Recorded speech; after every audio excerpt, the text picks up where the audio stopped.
ചാലക്കുടി വ്യാജ ലഹരി മരുന്നു കേസിൽ ഷീല സണ്ണിയുടെ മരുമകൾ ലിൽജിയെ പ്രതി ചേർത്തേക്കും. കേസിലെ മുഖ്യ ആസൂത്രക ലിവിയ ജോസിന്റെ മൊഴിയുടെ അടിസ്ഥാനത്തിലാണ് ലിൽജിയെ പ്രതി ചേർക്കാനുള്ള നീക്കം. ലിൽജിയെ പ്രത്യേക അന്വേഷണ സംഘം ചോദ്യം ചെയ്യുകയാണ്. ലെവിൻ കെ വിജയനുണ്ട് വിവരങ്ങളുമായി. ലെവിൻ, ഈ സംഭവങ്ങളുടെ ഒക്കെ തന്നെ സൂത്രധാര ലിൽജി ആണെന്നാണ് പറയപ്പെടുന്നത്. കാരണം രണ്ട് കുടുംബങ്ങൾ തമ്മിലുള്ള തർക്കം അത് പിന്നീട് ഒരു വലിയ കേസിലേക്ക് എത്തുകയായിരുന്നു. എന്താണിപ്പോൾ അന്വേഷണ സംഘം പറയുന്നത്? എന്താണ് അവിടെ നടക്കുന്ന നടപടിക്രമങ്ങൾ?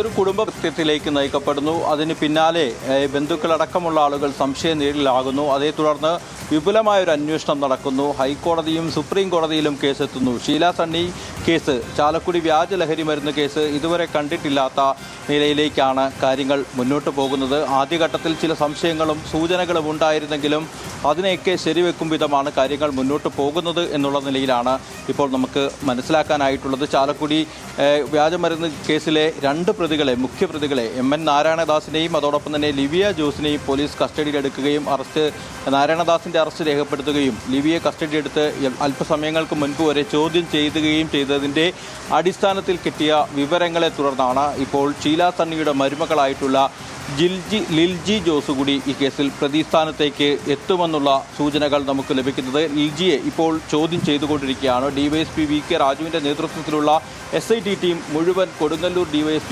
ഓഫീസിൽ കേന്ദ്രീകരിച്ചുകൊണ്ടുള്ള ചോദ്യം ചെയ്യലാണ് നടക്കുന്നത്.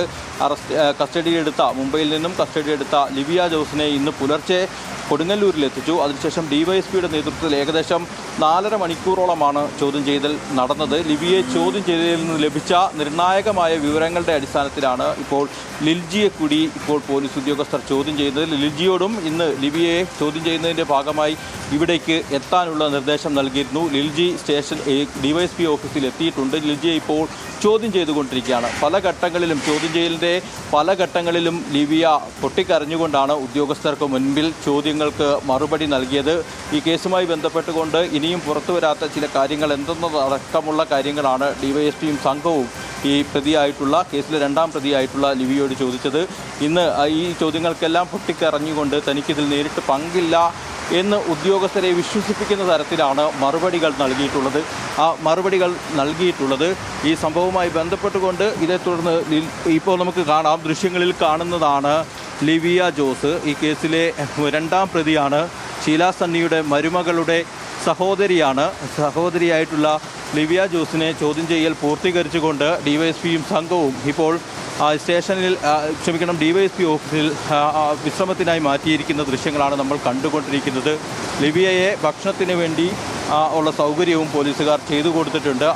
അതേ സമയത്ത് തന്നെ സഹോദരിയായിട്ടുള്ള ലിൽജിയുടെ ചോദ്യം ചെയ്യൽ നടക്കുകയാണ്. ഏതായാലും ഈ സംഭവബഹുലമായ ഒരു കേസാണ്. നിരപരാധിയായ ഒരു സ്ത്രീ 72 ദിവസത്തോളം ജയിൽവാസം അനുഭവിക്കേണ്ടി വന്നു. ആ കേസുമായി ബന്ധപ്പെട്ടുകൊണ്ട് കുറ്റകൃത്യം ആസൂത്രണം ചെയ്തതും അത് നടപ്പിലാക്കിയതും മരുമകളും സഹോദരിയുമാണെന്ന് ഏറെക്കുറെ വ്യക്തമായിട്ടുണ്ട്. അതോടൊപ്പം തന്നെ നിരവധി കേസുകളിൽ പ്രതിയായിട്ടുള്ള നാരായണദാസനുള്ള മറ്റൊരാളുടെ വ്യക്തിത്വയുടെ സഹായം കൂടി ഇവർ രണ്ടുപേർക്കും ലഭിച്ചു എന്നുള്ളതും വ്യക്തമാണ്. ഇനി ചില സംശയങ്ങൾ കൂടി പോലീസിന് നിലനിൽക്കുന്നുണ്ട്. ഈ കേസുമായി ബന്ധപ്പെട്ടുകൊണ്ടുള്ള ഈ സംശയങ്ങളുടെ ചുരുളഴിക്കുകയാണ്. രണ്ടുപേരെയും ഇരുത്തിയുള്ള ചോദ്യം ചെയ്യൽ ഇനി ഈ സംഭവങ്ങളുടെയൊക്കെ ചുരുളഴിക്കാൻ പ്രത്യേക അന്വേഷണ സംഘത്തിന് സാധിക്കുമെന്ന് തന്നെ വിശ്വസിക്കാം.